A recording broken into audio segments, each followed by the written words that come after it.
What's up, man? It's your boy Kilo, aka 100 Bands for a Kilo, and we with Sreummurd. Shout out Sreummurd, man.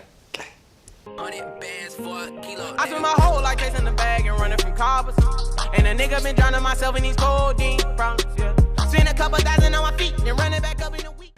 I work with Asian Doll, Fat Trail, Thutmose, Roddy Rich, Lil Got It, Collision, 24 Heavy, Money Man, YNW Melly, Benny Bates, Kevin Gates, Mulatto, OMB Peasy, Sherwood Marty, Ace Hood, Don Q, Quando Rondo, Lil Donald, Rae Sremmurd, Coca Van Gogh, Light Skin Keisha. But this your boy Oatmeal, aka 2 Cup Meal. I'm with my guy. 100 Bands for a Kilo, you dig? 100 Bands for a Kilo. We in the building, man. I've been knowing this dude for a long time now. He came to one of my first writers camp. I met him with Young Lamb, but then he hit me like, yo, you know, I can push up whenever. And then from there, man, we just been rocking and rolling, man. So let's give him your name and tell him where you from, where you originally from, born, all that. Gotcha. What's up, y'all? My name is Kilo, aka 100 Bands for a Kilo. You dig? I was raised in Thailand, but I was born in Atlanta though. You know what I'm saying? So, shit, you know, went to high school over here, college, started college. I'll be sophomore now. So, yep. So born in Thailand. Then so when did y'all guys move to the States? I was actually born here in Atlanta. Oh, you was born in Atlanta? And then I moved there when I was 3. Okay. And then I stayed there for like 12 years. I moved back when I was 15. So you picked up on the language, okay? Yeah, I kind of learned like English over there a little bit, but when I first came here, like, you know, I still got a little accent and everything. Yeah. Like fresh out the boat type thing. So, yeah, man, it's been a crazy journey, man. It's been a crazy journey. You don't have the accent no more. Yeah, I got a different little thing going on now. Yeah. So how you get the name Kilo? It was actually supposed to be Countless Keys, cause like I had like 10 years of piano lessons, and you know, thinking like out of the box, like countless keys can mean like, oh, you got countless keys, so it's like countless ways of, you know, making different type of beat. And then one of my friends was like, man, why just Kilo? It just flowed better. You know? It turned to Kilo Keys, and then I decided, like, everybody started calling me Kilo. I was like, you know what? I'm gonna just be Kilo. Stick with Kilo? Stick with Kilo. That works, man. Have you heard of the rapper Kilo? I never heard of him.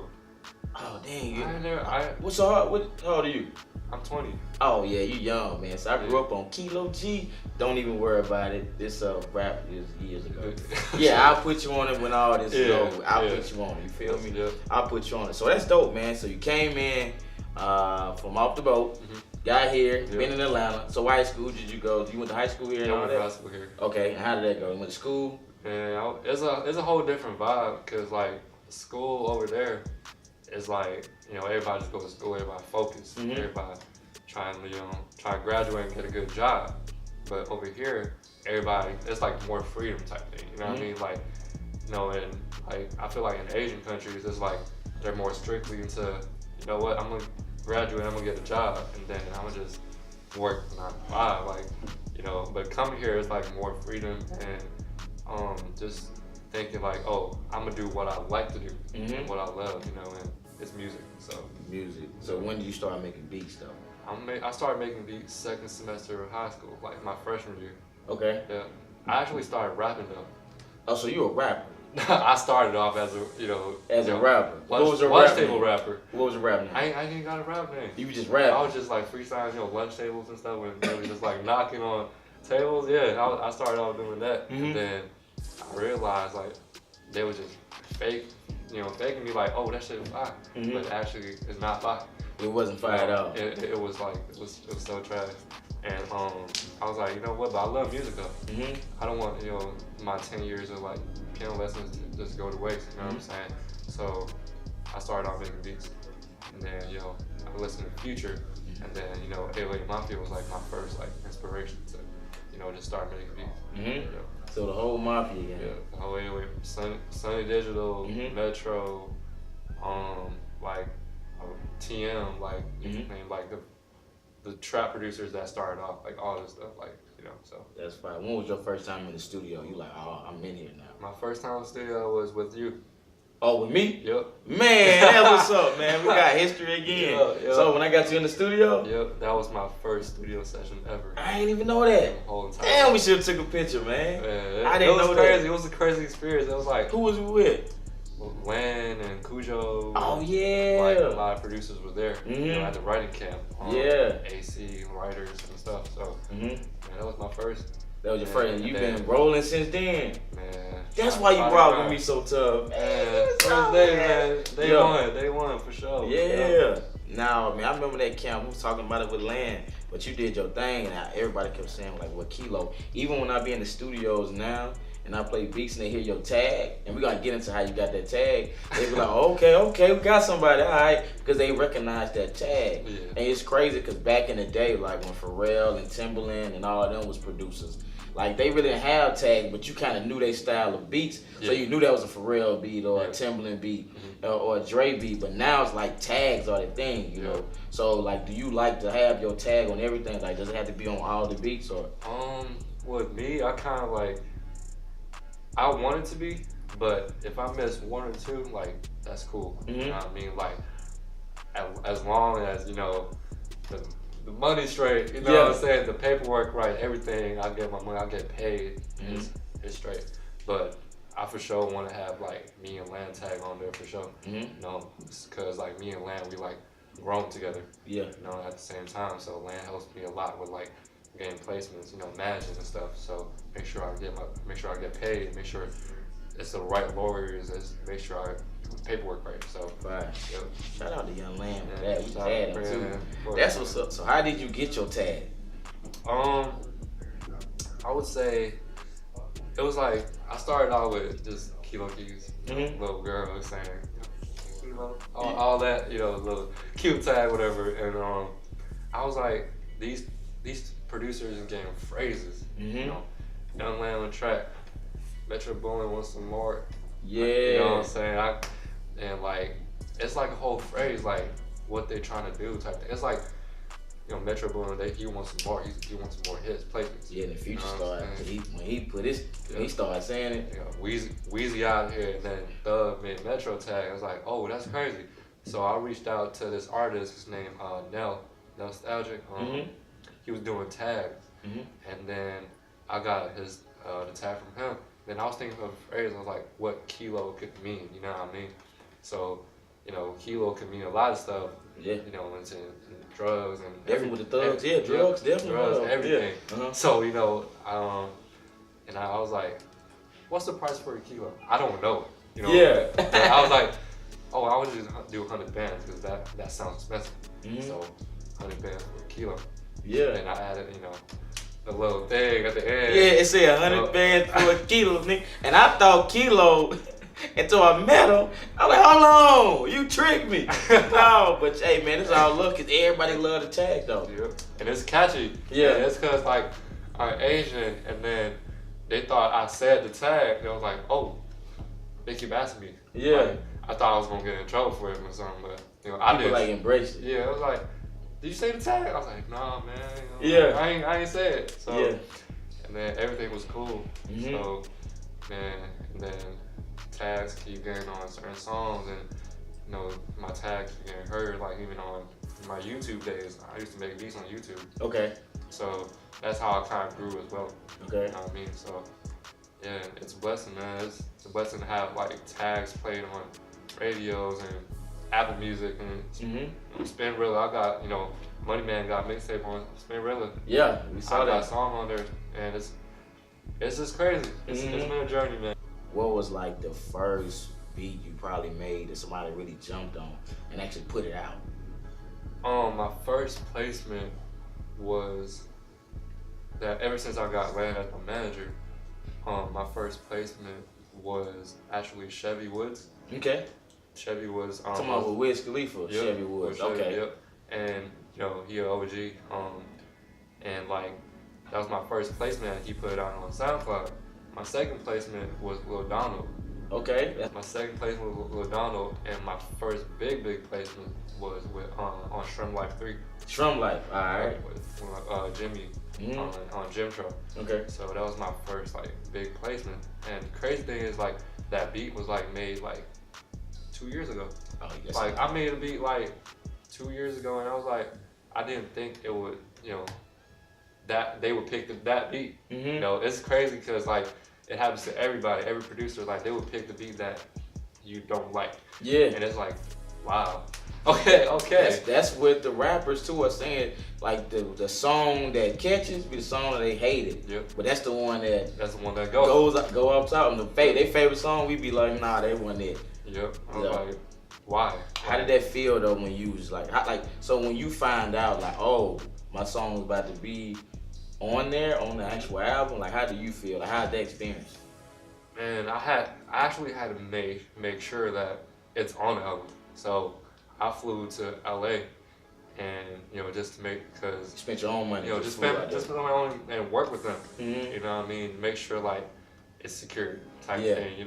Then I saw the list and I was like, I got it on, and then I was really happy. I called Lan. I was like, yo, thank you so much. Like it's so crazy. Mm-hmm. And like I damn near cried. Grown man tears. Like oh shit. Like it's crazy. It's just been. I'm gonna use that one too. Man, grown man tears. Grown man. Crying, they grown though. Yeah, they grown. Like man, it's not no like, oh, I just got into a fight and then I cried. It's like happy. Wow, I was happy. Because I came a long way. Mm-hmm. And it's been a journey. Some people take like 2 years to pop. Some people take a year. Mine took 5. Yeah. So it's 5 years. That's a long time. That's like a long way to go. Oh man, So are you working and stuff like that? Do you have so let's just talk about this journey, because a lot of people be like, man, I see your songs everywhere. Mm-hmm. So they think you probably got all this money, but like, are you working and so forth? Like, how do you go about it? You just straight produce, or like, what's your life like? My life, man, is selling beats online. That's one of my ways. But I kind of slow down on that. Mm-hmm. I want to focus on making beats in the industry. Mm-hmm. So but I go to school too. Okay. What school you at? Georgia State. Okay, awesome. Sophomore. I just finished my finals like last week. Yeah. Like, I'm free now. I think Weezy and all of them, like a lot of those guys. I think he just graduated from like Middle Tennessee State or something like that. Tay Keith. Yeah, Tay Keith. That's what it is. Man, shout out to Tay Keith, man. Like, that's like kind of like he became my role model to finish school. Mm-hmm. Because if he could make hits with like Drake and White Boy and everything, and then he still can graduate school, like why not do it? You know what I mean? So I'm gonna try to finish, man. I'm trying to finish it. Go ahead and finish it, man. But why is school important to you right now? Man, for me, starting off in the music industry, like you never know what's gonna happen. You know what I'm saying? Like some people can pop, and then 2 years later they become irrelevant. Mm-hmm. You know what I mean? So I feel like school for me, like music that's like my plan A. Like I really want to do it. Yeah. It's my passion and everything. And school is just like, for me, it's a backup. Mm-hmm. It's a secure backup. Mm-hmm. Because I'm majoring in computer information systems, so it's like technology. Mm-hmm. So technology grows every day, and that's a secure job. Everywhere you go. Yeah. Every country. It don't matter as long as you got that degree, and you gonna get a job regardless. Wow. So, man, go to school, man. Go to school, graduate, man. Don't let them trick you about that. I ain't go to school stuff. Huh? Yep, no. Man, that's dope. Man, so once you graduate, but what if you hit the jackpot with one of these artists? You gonna stay around? I still need to do online. Yeah. At least online school. Try at least finish it, man. Yeah. But I've been thinking about dropping out. Me and my family had a whole conversation about it. Mm-hmm. Like don't do it. And they just tried to explain it to me, and I was like, oh, now I understand. Yeah. Now I see Tay Keith, I was like, all right, then I'm gonna finish for sure. Yep. And just keep going. Yeah. Now he got the bag and still rocking and rolling. Crazy, man. And now he be able to control his own business, because a lot of guys get in this and depend on other people, and that's where they mess up at, and they get taken advantage of. So at least you kind of know, all right, let me just think smart about a lot of this stuff, right? For sure, man. So give me like your most interesting session you've been in, like where it might have been a little weird, or you were just kind of like in there, like, man, I'm about to ride. You don't have to say no names, but like give me like a story. We want a good story on it. A good story. I would say session with Jimmy. Mm-hmm. when I was actually in LA trying to secure that placement. Yeah. It's like it was at their house, and I stayed at their house for 4 nights. Okay. I was just there in the studio, like I slept in the studio, you know, type. I slept in the studio, and like, you know, I get to experience Sreummurd life, you know, like what they mean by Sreummurd life. And it's like, it's an experience, man. Like coming from like a household that's like, you know, you kind of gotta focus on your work, you know, and they make sure that, you know, you do certain things, like the good things, the right choices, you know what I mean? Like in LA, I made all the bad choices, and I got to live it. Yeah. You know, and I got to experience like, oh, now I did it. Now I know what not to do in the future, type thing. You know. Man, it's like. How was it, gang? Come on, man. Oh man, it's just like your people ain't your parents ain't gonna watch this. So that sounds like you under the influence a lot. I mean, it's LA, you know, it's legal. Yeah. So, you know, you had to do it, you know. They damn near made you become they life. They made me Sreummurd life, but I didn't, like, I still got my limits. You know? Yeah. So you got I did a lot. I did it a lot, you know. Ain't nobody gonna drug you. They don't do drug testing for being a producer. Yeah, you know, we smoke, you know what I'm saying? Yeah. You know, like, I don't even smoke. But like you got high in. That's the wrong thing to do to get high in LA though. Hey, if you're not a smoker and you hit the blunt out there, it takes it to another level. It's crazy. I was in a good mood all day, and I sleep 4 hours a day. You know, once the session come in, boom, like, and Jimmy wake up, boom, we in there locked in and making music, and when they gotta go somewhere, I'm just at the crib making beats. You know, they come back, boom, we record, we chill, we smoke. And then, you know, bitches come. Yeah. You know what I'm saying? You can say it, we get it. Bitches come in, you know, and then we just, you know, have fun with it. Yeah. You know, good time. Oh, man, they done popped my boy chair out there, man. That's the fool. That's what's up, man. For all the young producers out there like yourself, man, you know, who I had just been grinding and trying to figure out, like, you know, get them some type of inspiration or something you can tell them to motivate them like how Tay Keith motivated you. Man, I would say, you know, just gotta keep grinding. The music industry is all about relationships. You know, if you have the good beats, but you can't connect with anybody, and then so you can't, like, it's harder to, you know, just pop up. You know, sometimes it takes like more than just you to, you know, to make a hit. You know, so you gotta be open and, you know, sharing, like, splitting money, splitting, you know, publishing, splitting everything, you know, and you just gotta be in that mindset that everybody eats. You know, everybody could have a chance to do it.